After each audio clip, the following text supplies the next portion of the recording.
Hello, everybody. Today I will be talking about 5 different types of projects that you can put into your portfolio. And I will talk about the upsides and downsides each of these projects might have. And I will share my insights into when to use which type of project to communicate certain aspects, certain strengths, and certain weaknesses of yourself to improve your chances to get your dream job. So let's jump right in.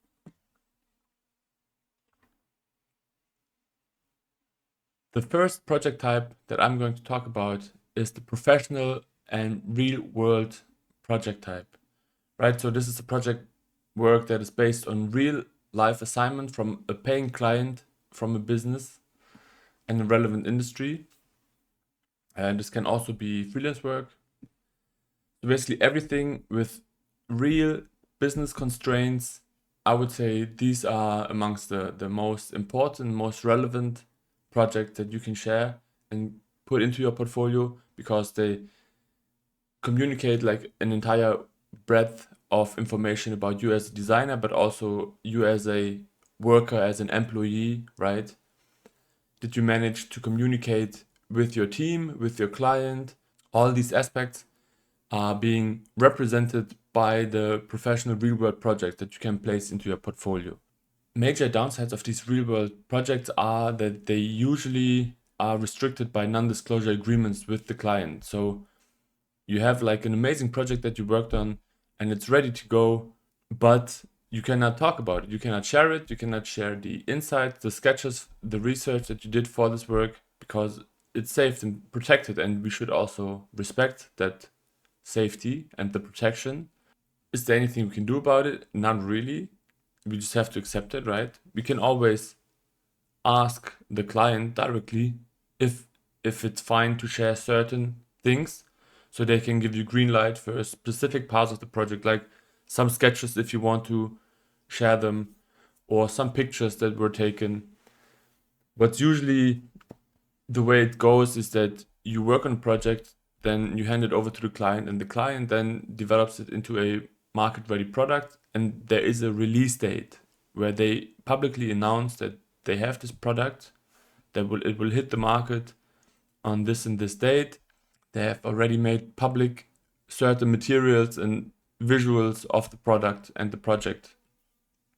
So now you know that it's not a secret anymore. They will talk about this project in an ongoing period of time. So now it's also usually fine for you to share stuff, but still here you have to pay attention to what you are sharing.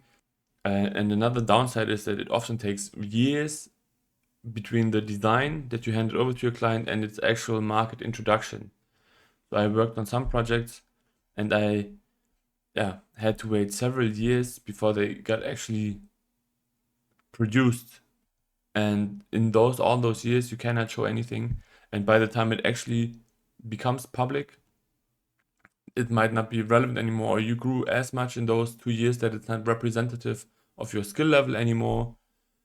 So that's a major downside. And another thing that I observed a lot also is that you do get projects to work on that never actually make it to the market, right? That you work and develop a product, but throughout the project, it becomes clear that the product will not be a business case, a viable business case, that you cannot make profit from it, or that it's too difficult to introduce the technology, or it's not the right time to move on with it, or there are some other personal things that go into in between.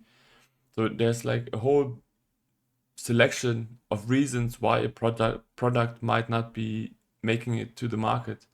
But generally speaking, I think those are the most relevant and most respected, acknowledged projects because there's no excuse about it. It's not just conceptual work, it's real work. You can basically see if it was successful or not.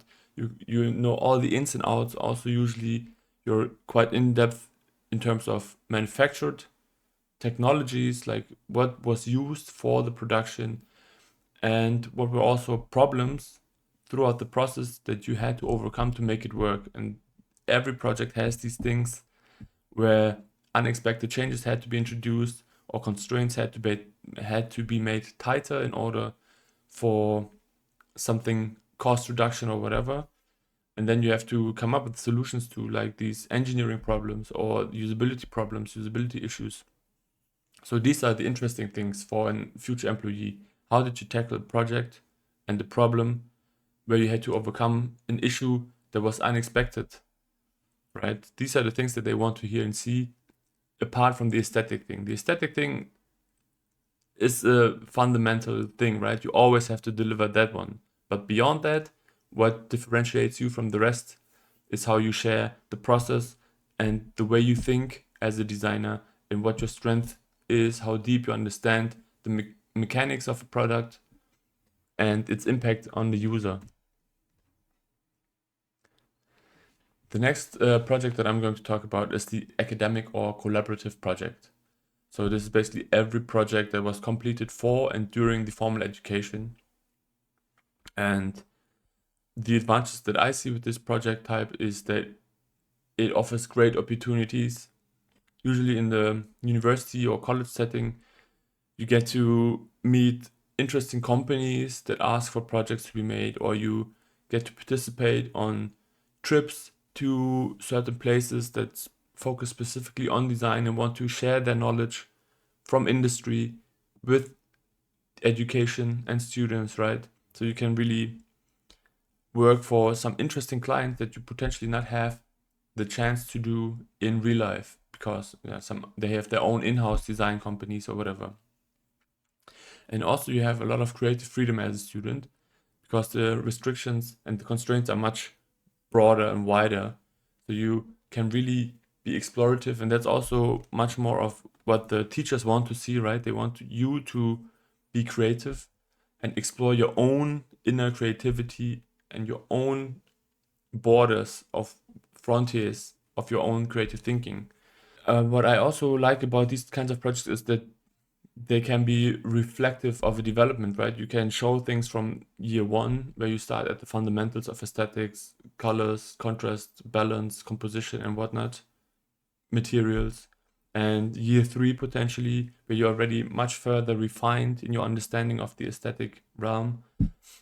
So you can use that to show to a potential employer what your growth is, the speed of growth, the way you learn things, the way you understand things, and how you make it from like maybe this super ugly sketch here in year one to this amazing, super realistic, convincing idea in year 3 or 2, whatever. So I would also emphasize that this is a chance where you can show development. Obviously, you don't just want to show like a shitty picture and it becomes a just little less shitty picture. So you really have to also be convincing with the quality output that you want to share. Downsides for portfolio for the academic or collaborative projects that I see is that it's often guided by tutors, right? And it's done in groups. Guidance doesn't have to be an issue, but usually they do have their own biases in understanding of an industry, and that can be very deep and broad and fine, right? It can be good guidance, but also it can guide you in a way that you as a designer would not have pursued by yourself or that you don't find interesting. Also, the aspect that it's collaborative means that you also work with other people together, which on one side is not a bad thing, right? Because you will be working together with other people all the time in real life industry cases anyway. So you can show that you're capable of teamwork, that you can communicate to other people. But often what we see at university projects is that it becomes less clear how the roles were divided. Like, what was your task that was only yours, and how did you shape the project overall, and how was the impact from the others compared to that? Like, can you really say that this is your idea, or was it part of a group effort? Can you say this is your sketch just because you sketched it, but it was based on a sketch of another colleague or a teammate, right? So it's really difficult sometimes for these types of projects to convincingly explain your specific role. I'm not saying it's impossible, I'm also not saying that employers don't understand that these kinds of projects exist and that you have to work in groups and that this will not be the focus of the assessment of the project. But still, you should lead with the work that you do and point out and clearly state the responsibilities that you had and your contribution to the project in order for it to sell. And another downside for these types of projects is that usually they are hypothetical or based on a theoretical framework.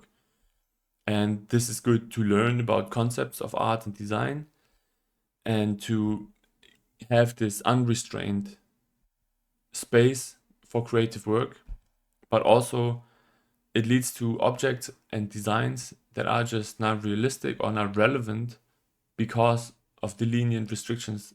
So there's nothing, there's nothing you have to consider during the design, then there's also much harder to evaluate if it actually successfully adds value and solves a problem, right? So I think here, this is one of the big things that you have to pay attention to. How do you phrase the constraints and how do you, in opposition, show the added value and the solution that you provide?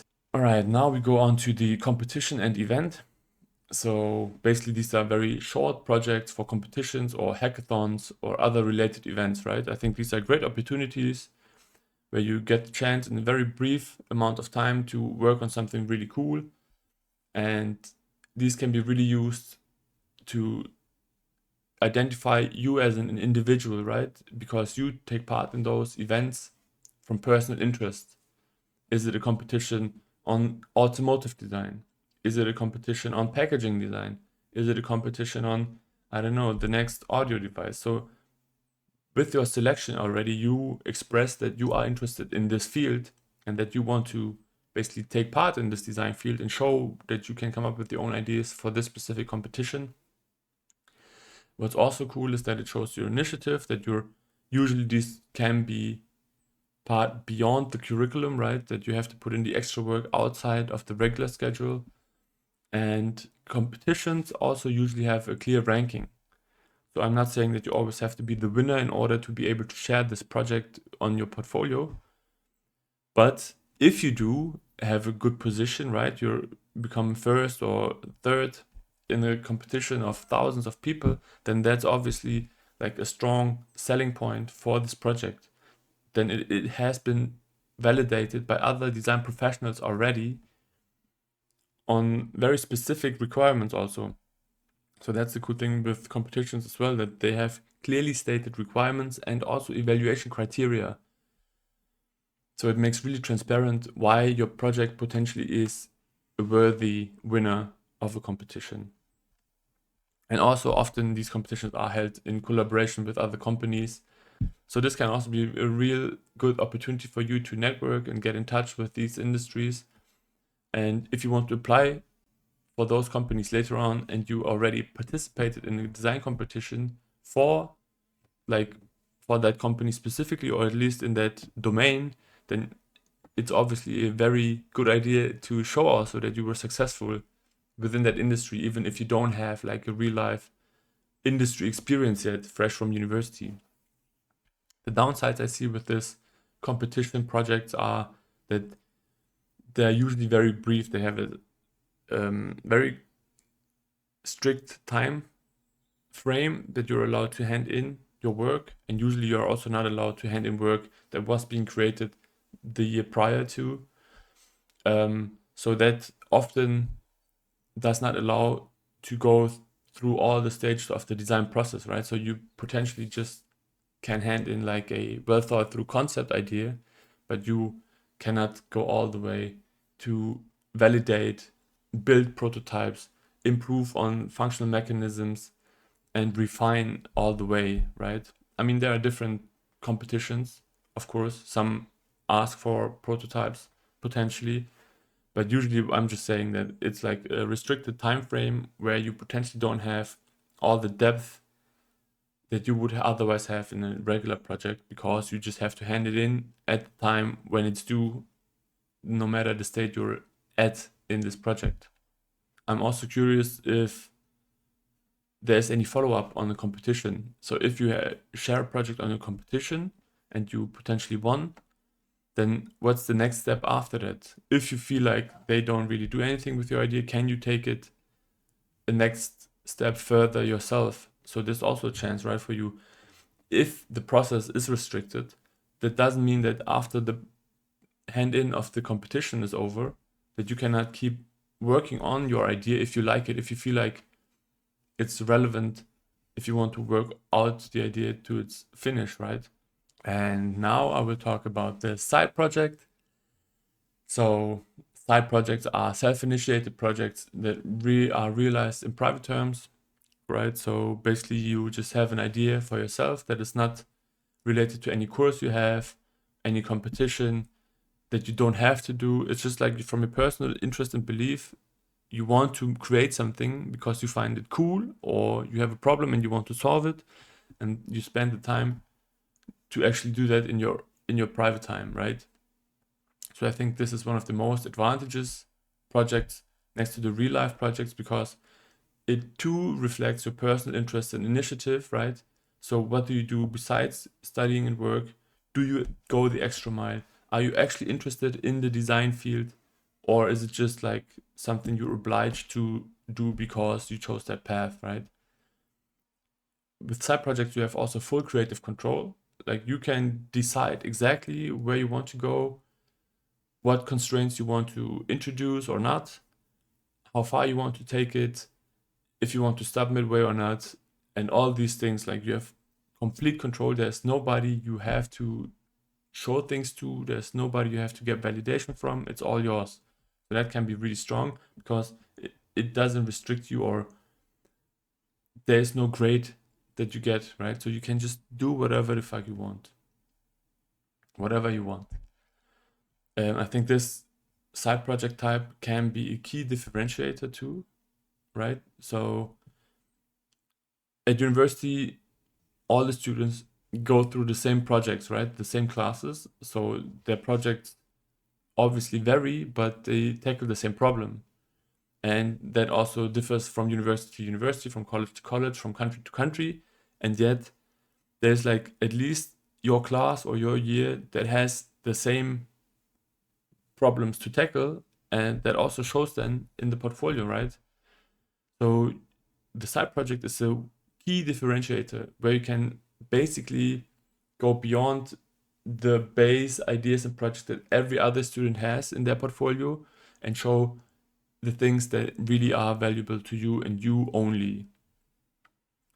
And I think another advantage is that there's often real life showcases available for side projects, right? Because of your personal interest and the time you spend for it, you take it seriously, and you also want an actual solution. So you also usually go the mile and print it out. You implement it into your day to day.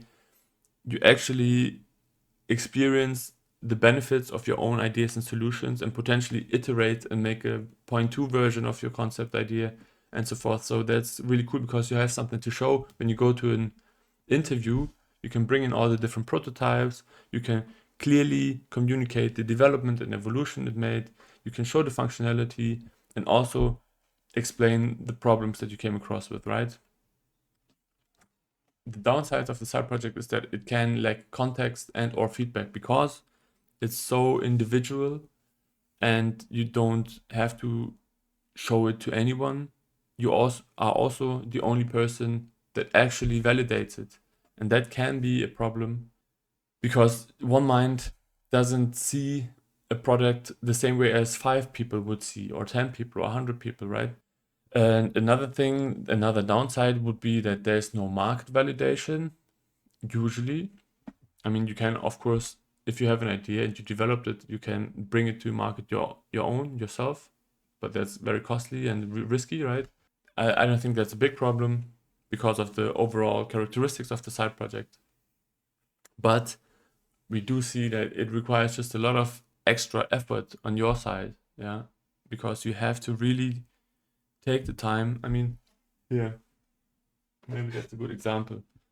So I wanted to develop a pen that I can use on a day to day, but I want to also dive into this luxury and organic shaping more. So I thought, okay, I just developed this pen, and now it's like been, I don't know, more than a year for sure that I've been thinking about the pen, and I have like, I don't know, 30 different versions of the same pen until I got to a point where I think, okay, that's potentially quite nice to have. But is it done yet? I don't know. It can definitely become better and can be improved. So that's what I mean. It's your project, so it never is really done until you say it's done. Yes, that was the side project. And the last project type that I'm talking about in this video is the visionary type of project, right? So this is very speculative, self-initiated exploration of future-oriented ideas, where it's really about the next 50 years or so, where you really want to explore a certain domain or technology and see where this may lead to. It does also reflect your personal interest initiative, which is really cool. And it can be a source of inspiration for others too, because it's so far out and you can become an expert on the aspect that you choose to make your project about, that it can become really inspiring if you show a future, a vision that is aspiring for people, that they look forward to become reality, that they're interested in turning into reality themselves, right? So this can be really huge and impactful because it triggers people not only on an aesthetic level but also on an emotional level, where they start to think about the future and look forward to what might come along their way if they evolve a certain product and technology further, right? And it also reveals a understanding of the design field that you're making this project about. Because in order to make a vision or create a vision of the future, you have to understand the present. You have to understand the foundations and the base, the history of something, right? So you can make the right propositions about what the next steps are going to be and what direction it will likely take. The downsides that I see with the visionary projects is that it can come off as unrealistic because it's so far out, right? And there's no way at all to evaluate if this is actually going into the realistic direction or if it's just conceptual for the sake of being visionary and conceptual, but it's completely detached from reality, right? And it also can open way for debates and other people's opinions, because by creating a vision of a future, you also invite people to criticize that vision or to have their own ideas about what a better vision could be, or if they don't agree with that vision, right? And you have to be able to accept that there will be opinions deviating from your own vision. I don't think this has to be a big problem either. I think it's also interesting, and actually that's also the core value of creating visions of the future, right? That they open up the debate for how the future is supposed to be. Is it supposed to go in a certain direction, or do we have to correct it? Are we going that direction, or are we just heading straight the opposite one? All right, so all in all, what I want to say about portfolios is that it's really important to choose your projects wisely. Don't just put in everything, just your best work. And also, if you have applied at different companies, really look at companies, look at what they design, what projects and products they make, and try to customize your portfolio based on what they do. And one story that I heard is that there was this designer and he was doing chairs, interior chairs for, I don't know, trains. And then he would start with one project and it went well. So the next project of the same type went on his table as well. So through the month and years ongoing, he became the interior chair seating designer, even though he might not wanted or intended to become only that person, right? He wanted to have a much broader application field, design other products as well, but because he became the master or the experienced person in that field, he could not do that. So I think it's also important for you to understand that if you build your portfolio, you have to show projects that are relevant for the employer. And if you only designed like chairs, but you apply for a job at a audio company, then it's hard for them to transfer your skills directly onto their domain, right? So what you want to do in that case is to maybe have more side projects than real life projects in there that are more specific to what they work on. I don't say that you cannot include any of the work that you did if it's not related, because it still shows all the other aspects of design, right? Like your social skills, like your organization, time schedule skills, all these different things that we have to consider apart from design. So this is still like hugely valuable to put into your portfolio, especially if it was a success and you see that you solved like huge problems. But you just have to add more of the other projects potentially to create a holistic image of your skill set that is relevant for that particular employer. Yes, so I think it's all about finding the right mix between all these projects. If you're a student and start fresh, then obviously you will have to put in some of your university projects. The graduation project is usually a huge project that you can put in that is also very individual, right? Where you can make a distinction for yourself. Side projects always helpful in any case. Visionary projects can be interesting for certain companies that are more future oriented and outgoing. And yeah, that was basically it. I hope now with this oversight, you understand what projects to place into your portfolio, how to use them, and how to communicate different aspects of the design process with different types of projects that you're sharing. All right, that was it. Thank you very much. See you around. Have a good day. Where is my mouse?